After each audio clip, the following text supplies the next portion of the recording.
Ya, jadi kalau dari perbankan, kalau misalnya peningkatan transaksi gironya meningkat, harusnya peningkatan pembayarannya dengan giro meningkat itu menunjukkan ada pemulihan aktivitas di usaha, dunia usaha gitu. Karena kalau dari rekomendasi analis perbankan kami, Ya, kalau misalnya ada peningkatan dana di perbankan dan juga ada peningkatan dari dana transaksi giro, itu berarti oke. aktivitas usahanya udah mulai pulih. Nah, ini juga sejalan tadi dengan data Hmm. makroekonomi, ekspor impor dan juga industri gitu, Mbak Pak. Karena Hosiana, kan iya. yang menarik nih, maaf nih kalau saya coba Iya, menganalisis begitu terkait dengan banyaknya heeh. perbankan yang kemarin kan ramai di trading kan justru adalah yang bukan first linernya begitu, second liner, Oh third iya liner begitu. Nah betul. ini bagaimana tanggapan Anda? Apakah mereka yang sudah posisi kemarin juga harus melakukan tindakan jual kembali atau tidak? Karena kan tekanan yang terjadi sekarang ini adalah setelah naik tinggi banyak yang lepas ini, Mbak Hosiana. Iya Ini betul. bagaimana strateginya nih? Sebenarnya sih kalau Hmm. untuk yang bukan yang, kita jadi Hmm. topik kita sih sebenarnya kita ngelihatnya tuh ya short term aja ya, akhirnya ride Oke. the momentum aja. Karena Hmm. memang kalau untuk small cap perbankan yang menarik sih kita masih melihatnya memang seperti, BJTM, Oh, BJBR, itu sih yang BJTM kalau dan BJBR ya?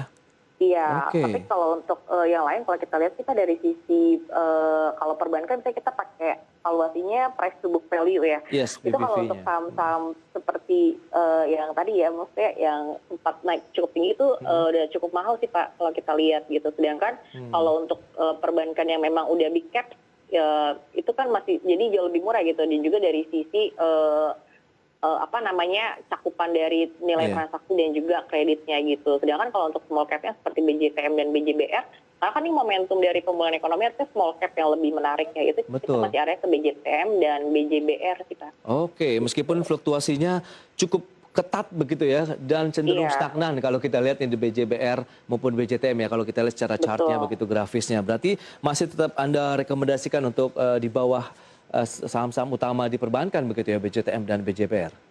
Iya, kalau kita Hmm. lihat untuk dari sisi pilihan di momentum, Oke. pemulihan ekonomi small cap dan juga kalau dari sisi, neracanya dan valuasinya sih, Pak. Baik, itu dia BJBR, BJTM bisa menjadi pilihan investasi, tapi tetap harus hati-hati ya, mencermati dari Iya. pergerakan ataupun fluktuasinya yang cukup tinggi. Kalau saham-saham utamanya tetap Anda andalkan dong ya, Anda jagokan ya? Iya, karena valuasinya Hmm. justru udah, cukup murah nih, Pak, kalau kita lihat di Oke, koreksi IHSG yang sekarang. baik berarti kita bisa sasar Bank BCA, kemudian Bank Mandiri, Bank BRI. Kalau kita urutkan yang paling utama yang mana? BCA sih, Pak. Oh, Karena kita BCA. target price-nya masih ke 38.000 dan sekarang dia masih di 31.000 tuh udah harga menarik banget sebenarnya. 38.000 sekarang di 31.000 ini tentu masih menjanjikan apalagi sedang melemah sekitar 0,6% begitu. Current price boleh kita hajar kanan? Iya, bisa sih udah mulai beli karena Wow. udah lewatin masa kumdate-nya juga sih sebenarnya. Oh, itu dia. Baik, itu dia untuk Bank BCA bisa menjadi pilihan investasi. Sementara untuk second liner, third linernya kita coba pilih-pilih BJTM dan juga BJBR begitu ya, Mbak Hosiana. Iya. Baik, Mbak Hosiana, terima kasih banyak atas waktu, kemudian analisis yang menarik ya terkait dengan kondisi market terkini dan juga rekomendasi yang diberikan untuk sektor pertambangan batubara, kemudian juga perbankan. Selamat melanjutkan aktivitas Anda kembali, Mbak Hosiana, dan stay healthy, Mbak. Iya, thank you. Baik pemirsa, demikian perbincangan kami bersama dengan Hosiana Evalita Situmorang, beliau adalah ekonomis dari Panin Sekuritas. Dan jangan beranjak dari tempat Anda, kami masih akan kembali dengan sejumlah informasi menarik lainnya.